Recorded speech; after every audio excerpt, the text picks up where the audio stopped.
Today we will be solving for an angle using law of sines with an example and explanation by Natran. So law of sine is using the variables you're given to find either the angle of the sides using this formula to find the angle and this formula to find the sides. So angle A is across from side A and angle B is across from side B, same with angle C and side C.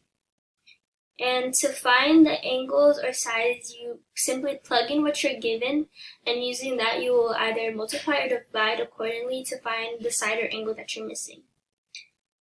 So in this example, you're looking for side A and you're given side B and angle A and B. So angle A is 93 degrees and angle B is 55 degrees.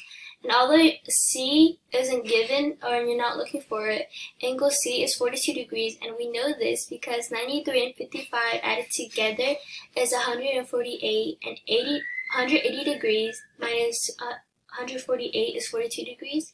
And the reason you use 180 degrees is because the total degrees of any triangle will always be 180 degrees unless stated otherwise. So we're looking for side A and we're given side B.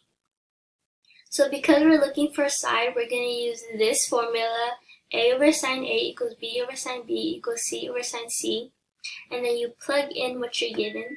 So A over sine 93 degrees equals 17 over sine 55 degrees equals C over sine C. And since C isn't given or what we're looking for, you can just remove C completely. So then you rewrite it as x equals sine 93 degrees times 17 over sine 55 degrees. And the reason that it's sine 93 degrees is because if you were to write it out and you want to cancel out, you want to isolate A, so you multiply both sides by sine 93 degrees. So then sine 93 degrees becomes the numerator instead of being the denominator. So then you multiply and you get x equals 20.7 centimeters.